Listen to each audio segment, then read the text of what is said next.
M'dzina la Atate ndi la Mwana ndi la Mzimu Woyera. Ambuye akhale nanu. Takumana lero pa tiyankhuleni Ambuye lero pa 29 May 2023. Lero ndi chaka cha Maria Amai ya Mpingo. Mawu athu oyamba akuchokera m'buku la Genesis mutu 3 kuyambira ndime 9 kulekeza 15 ndikuberanso ndime ya 20. Amene akutiwerengera mawu oyamba ndi a Catherine Pemba kuchokera ku Christ the King Parish Namboma mu Archdiocese ya Lilongwe. Ndipo mawu athu a mthenga wabwino akuchokera pa mthenga monga adalembera Yohane Woyera mutu 19 verse ya 25 kulekeza 34. Amene akutiwerengera mthenga wabwino komanso kutigawira mawu ndi Reverend Father Maxwell Kubalasa kuchokera ku Christ the King Parish Namboma mu Archdiocese ya Lilongwe. Mawu oyamba. Mawu a m'buku la Genesis kapena kuti chiyambi. Genesis mutu 3 ndime yake ya 9 kulekera 15 kuwerenganso ndime 20. Koma chauta adamuyitana Adamu uja kuti, kodi uli kuti? Adamu adayankha kuti, ndinakumvani mundamu ndipo ndinaopa, ndiye ndinabisala ntaona kuti ndili maliseche. Mulungu adamufunsa kuti, kodi adakuwuza ndani kuti uli maliseche? Kapena wadyatu zipatso za mtengo uja ndidakuwuza kuti usadyewo eti? Pamenepo Adamu adayankha kuti, mkazi mudandipatsayu ndiye amene anandipatsa zipatsozo kuti ndidye, ndipo ndadyadi.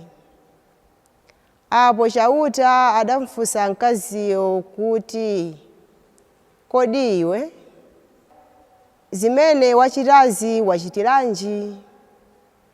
Mkazi uja adayankha kuti, njoka ndiyo imene inandinyenga kuti ndidye. Pamenepo chauta adawuza njokayo kuti, chifukwa chakuti wachita zimenezi, ndiwe wotembereredwa pakati pa nyama zonse zapansi pano, zoweta ndi zakuthengo zomwe.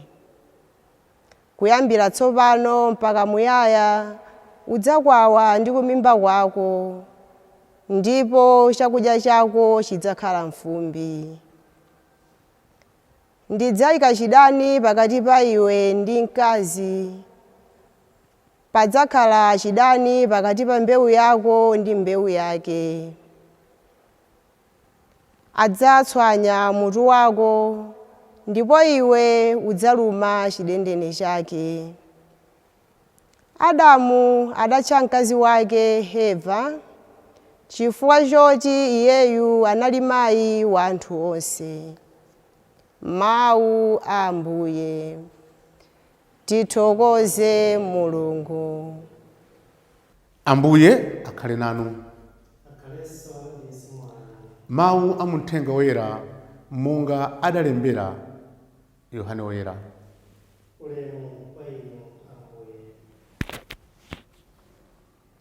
Pafupi ndi mtanda wa Yesu padayimirira mayi ake ndi m'bale wa mayi akewo, Mariya mkazi wa Kleopa ndi Mariya wa ku Magadala.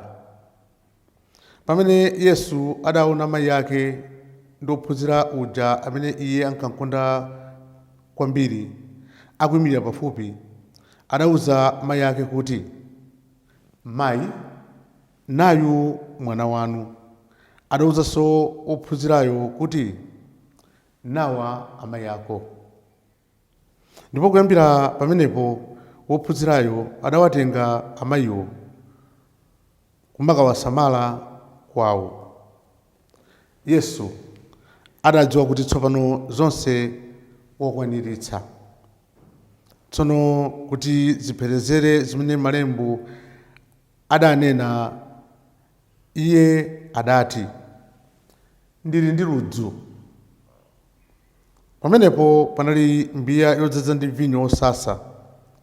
Asilikali aja adapika chinkhupule mvinyoyo wosasa nkuchitsomeka ku kamtengo ka hisope nachifikitsa pakamwa pake. Yesu atalandira vinyo wosasayo adati, zonse ndakwaniritsa. Kenaka adaweramitsa mutu napereka mzimu. Linali tsiku lokonzekera chikondwerero cha Pasaka. Akulu a Ayuda sadafune kuti mitemboyo ikhalebe pa mtanda pa tsiku la Sabata, chifukwa la Sabata limenelo linali lalikulu. N'chifukwa chake adapempha Pilato kuti alamule kuti akathole miyendo ya anthu opachikidwa aja nkuwachotsa. Tsono asilikali adabwera nathyola miyendo ya mmodzi mwa awiri aja amene adapachikidwa pamodzi ndi Yesu. Adateronso ndi mnzake uja. Koma pamene adafika pa Yesu, poona kuti wafa kale, sadathyole miyendo yake. Koma mmodzi mwa asilikali aja adamubaya m'nthiti mwake ndi mkondo, ndipo nthawi yomweyo mudatuluka madzi ndi magazi. Mthenga wa Ambuye.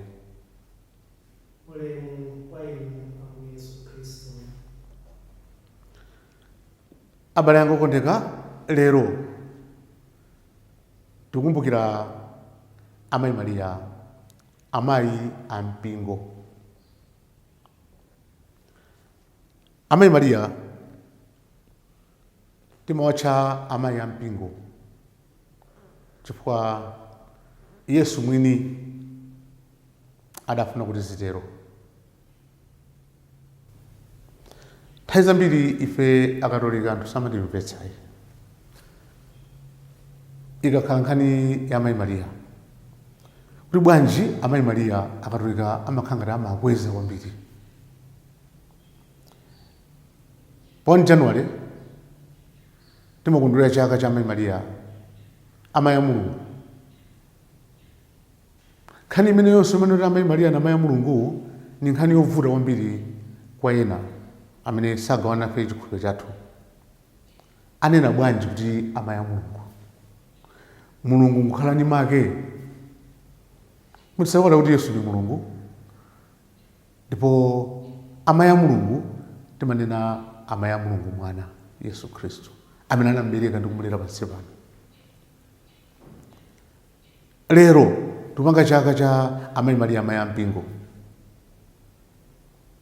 Kwa ena nzovuta kumvetsa, ndipo aliponso ena akatolika amene amakhandizika kuzambiri pa matitles ngati amene mapatsa Amayi Mariya. Ndipo nthawi zambiri amatifunsa kuti kodi izizi zili pali m'Baibulo. Ndizoona kunena kuti Baibulo limaulula zambiri za moyo wa Mulungu ndi chivumbulutso chimene amatipatsa. Koma sindiye kuti Mulungu amatiyankhula m'Baibulo mokhayi. Tikamawerenga Yohane mutu 16 kuyambira ndime ya 12 ukalekiza ndime ya 15, timamva Ambuye Yesu akunena kuti ndinazo zambiri zimene ndikadakonda kuti ndikuwuzeni koma simungazimvetse panopa. Koma zatumiza Nkhoswe Mzimu Woyera amene adzakukumbutsani zonse zimene ndakuphunzitsani, komanso adzakuwuzani choona chonse. Mzimu Woyera akupitiriza kugwira ntchito ya Ambuye Yesu pansi pano yotiwululira kuti kodi Atate ni ndani, Mulungu ni ndani. Ndiye lero lino mmene tupanga chaka cha Amayi Mariya tigawane zinthu zingapo. Poyambira penepene pa dziko lapansi pano palibe munthu wina aliyense amene adalandira udindo ndipo adzalandira udindo kutsogoloko wopambana umene Amayi Mariya adalandira. Kukhala mayi wa mwana wa Mulungu, kusunga mwana wa Mulungu, kusunga mulenge m'mimba mwake miyezi 9,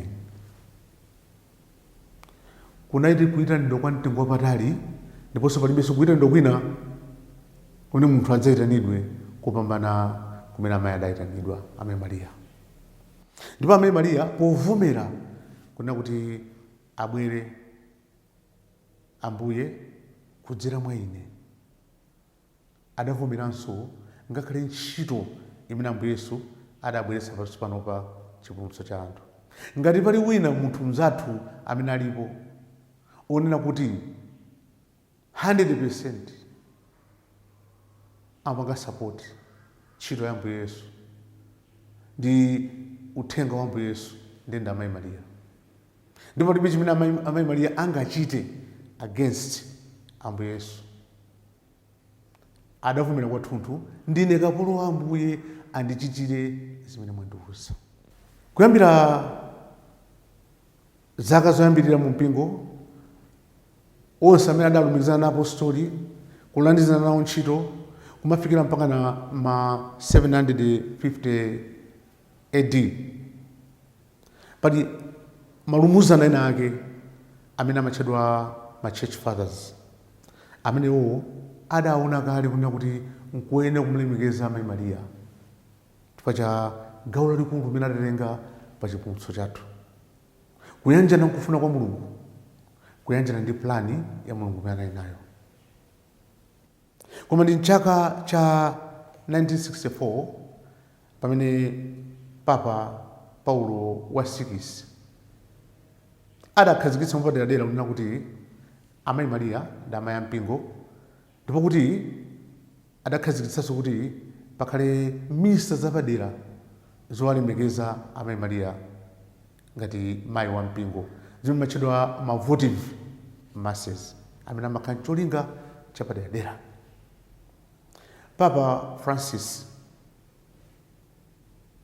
mchaka cha 2018 ndi amene adakhazikitsa tsopano kunena kuti lolemba lotsatira chaka cha Pentekoste likhale tsiku lokumbukira Mariya, amayi a mpingo. Tinozindikira kunena kuti pamtanda paja mmene tamvera mmene Ambuye Yesu adamuyang'ana ophunzira uja amene ankamkonda kwambiri kuti ali pafupi, anaonanso mayi ake ali pafupi, nkunena kuti mayi nayu mwana wanu, komanso iwe nawa amayi ako. Suti amampereka kwa iye yekha uja, komanso tizindikire kunena kuti wophunzira uyu satchulidwa dzina, amangoti wophunzira wina uja amene Yesu ankamkonda kwambiri, komanso wophunzira uja, wophunzira wina uja wopanda dzina. Ine ndikupenda kuti mlembi wa uthenga umene tawerengawo adafuna kuti amene akhale chitsanzo cha wina aliyense kukonda Yesu. Pa phwando lotsiriza adatsamira pa chifukwa cha Yesu.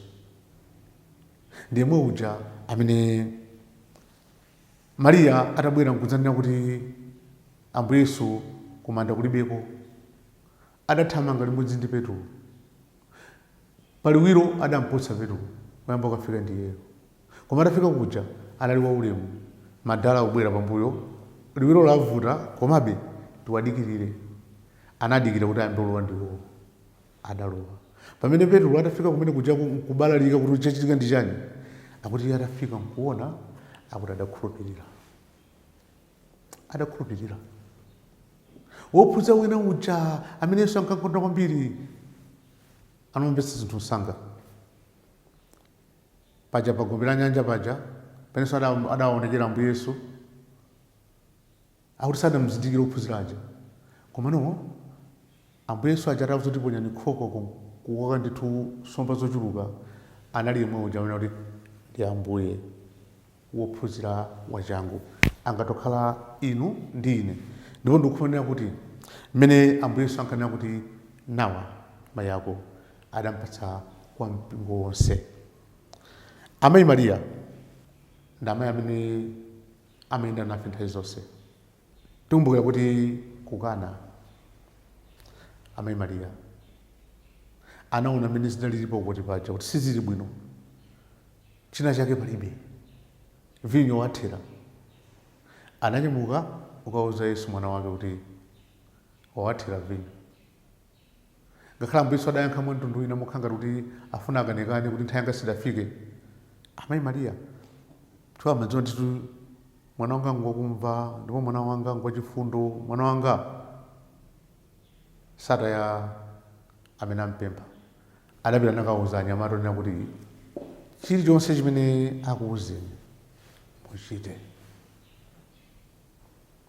Ndipo kwa ifeyo amene timakhulupirira Yesu Khristu tikuyenera kuzindionera kuti Amayi Mariya amatinenera kwa Ambuye Yesu, amatipemphera zaulere kwa Mulungu, munthu mzathu koma amene ali ndi udindo ukulu wotithandiza kutitengera kwa Yesu, kutipemphera zaulere kuti tifike pafupi ndi Mulungu. Tipemphe chaulere kudzera mwa uneneri wa Amayi Mariya, amayi a mpingo, kuti atithandize tonsefe pa ulendo wathu pansi pano. Maka kuti tipewe machimo ndi kudzipereka kwathunthu kwa Mulungu. Ndine kapolo wa Ambuye, kandichitire zimene wandiuza. Ifenso tonse tindiro ndife akapolo a Ambuye, ndipo Mulungu achite nafe monga mmene Iyeyo akufunira. Amen.